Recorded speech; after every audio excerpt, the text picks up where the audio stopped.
I really have something which is hurting me a lot. Nina ekintu ekinnuma ku mutima ne mpulanga mbutuufu kimmazeeko emirembe. Abaana ba Uganda, the indigenous Ugandans, which is in UPDF, bali mu kufa ng'ebiyenje mu ntalo ezitayamba bannayuganda, ezitalina we ziyambira munnayuganda. Ekintu kino kinnuma bannange. Andi saagala wavayo omuntu yenna ajja okuŋŋamba gw'ofaayo ki, lwaki oyogera ku buli kimu. Nina baganda bange aba bali mu magye ga UPDF. Nina baganda bange babiri bali mu magye ga UPDF. Bannange ekintu kino kinnuma. Do you know that indigenous Ugandans are dying mu bitalotalo ebitalina we biyambira munnayuganda? Twafiiriddwa bannayuganda bitaano 500 Ugandans, the indigenous Ugandans in UPDF mu lutalo oluli e Sudan. Mu lutalo oli mu South Sudan, naye n'otuula wansi n'obuuza abantu abaduumira amagye, abantu abafuga eggwanga Uganda, olutalo lw'e Sudan tufuniramu wanga bannayuganda. What is our interest in Sudan, mu lutalo lw'e Sudan? Like seriously. Bannamagye babatendeka kuuma bannayuganda na nsalo za Uganda, not kuuma mawanga malala. Bannayuganda bali mu kufiira e Congo. My brother was almost died in Congo. Bannayuganda bali mu kufiira e Congo mu lutalo lwe tutalina kye tuganyirwamu wadde. Bannayuganda bali mu kufiira e Sudan nga n'amagye baagakwata ne bagatwala e Sudan nga teri yadde munnayuganda amanyi, nga ne parliament gye balina okusooka okutegeezaako temanyi. Era bali mu kufiirayo ng'ebiyenje. Andi ekisinga okunnuma batwalayo ba indigenous Ugandans, bannansi bennyini bannakabala. Abanyarwanda bali mu SFC bali Kampala bali abikyepere bakuba bannayuganda migo ku kkubo. Abanyarwanda bali mu SFC tebabatwala mu ntalo ezo. Wabula bali Kampala bali ku nsimbi ya biwamusolo basiiba batulugunya bannayuganda ku streets. Basiba bawamba bannayuganda babatokyalinga mu safe houses. Those so-called SFCs. Naye bannayuganda bannakabala, the indigenous Ugandans, bali mu kufiira mu ntalo ze tutalina kye tufunamu ng'eggwanga Uganda. What is our interest in Sudan? Interest ki Uganda gyerina mu lutalo lwa Sudan? Era interest ki Uganda gyerina mu kukuumirako Salva Kiir? Mukuma government ya Salva Kiir tevaako. What interest do we have in Sudan? Etukisa okutisa abaana ba Uganda, bannayuganda bannakabala, abannayuganda abalesa abaana baabwe, abasirikale ba UPDF balesa abaana baabwe nga tebalina ayamba, nga tebalina yadde the proper way how their children and their family are going to survive in a rotten Uganda nga bwe mugiraba. Twafiiriddwa 500 UPDF officers in Sudan. Twakafiirwa simanya Major General mu Congo, and right now waliwo omulala gwe bali mu kubika afudde, afiiridde Congo, is the army commander. Olutalo lwe Sudan tulufunira wanga Uganda, tufuniramu ki? And they came in parliament last week asking for 300 billion to facilitate the UPDF in Sudan on taxpayers' money. What are we gaining in that war? But this message can go to UPDF.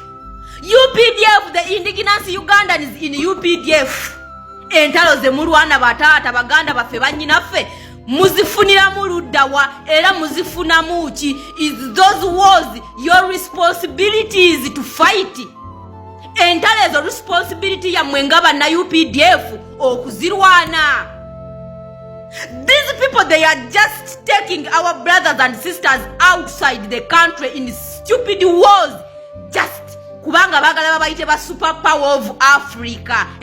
Just bagala babayite the superpower in East Africa. UPDF bajifule superpower. What kind of nonsense is this really? This really hurt me a lot.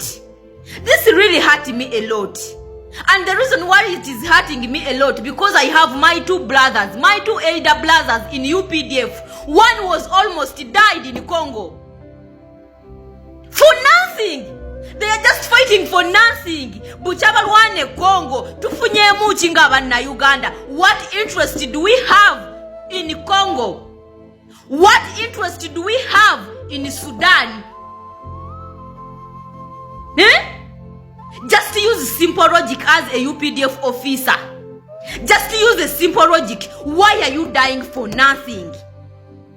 Okay, let you die when you are protecting your country. But dying in Sudan, protecting the dictatorship in Sudan. Dying in Sudan just to protect the Loteni regime of Salva Kiir in power. Exactly the same way you are doing to Uganda to protect the Loteni regime of Yoweri Kaguta Museveni. That's why you are dying like cockroaches in a foreign country. And you are going there without any knowledge of any Ugandan. Even the parliament, Baba Tebamanyi that you went there. Even the parliament, you know, Baba Tuala Tebamanyi. So that whenever you die, you will rot there. Okay, you are going to die in Sudan, which is okay, and you are on duty, you are on orders.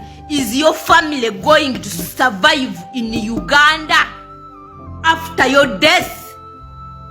Are you sure that this government is going to take care of your young children, your young family, your people, your mother and father after your death as a UPDF officer? Are you really sure? Are you trusting this regime that whenever you die on duty, this government is going to take care of your family, your children? Why? UPDF officers, you are our brothers and sisters, and we are talking this because we love you. You are our families. You are our brothers. You are our sisters. Wearing a uniform, it does not mean that you are not related to us. Why are these people using you as a killing machine around East Africa and you gain nothing? And I heard that UPDF who are fighting in Congo, nothing they get, not even money, not even anything. They are just fighting as brotherhood with Rwanda. Can you imagine?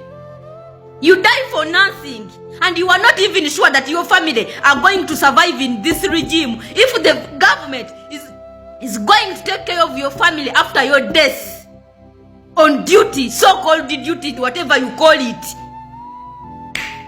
Really? This is really so hurting. This is really so hurting. We have lost 100 indigenous, like 500 indigenous Ugandans in Sudan. But lutalo Sudan lutuyamba chingaba na Uganda. What do we gain in Sudan's war? What?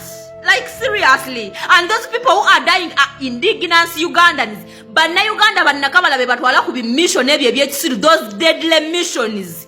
And this Bunyarwanda, this Kabano group, Buyimazi, Obufuna ranks, free ranks, without even fighting. They are in Kampala beating Ugandans on streets of Kampala, killing Ugandans in SFC.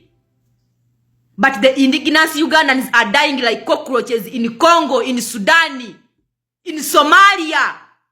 And their families are rotting in poverty. Even the government cannot even provide for their families after their deaths. Really, this is really so hurting.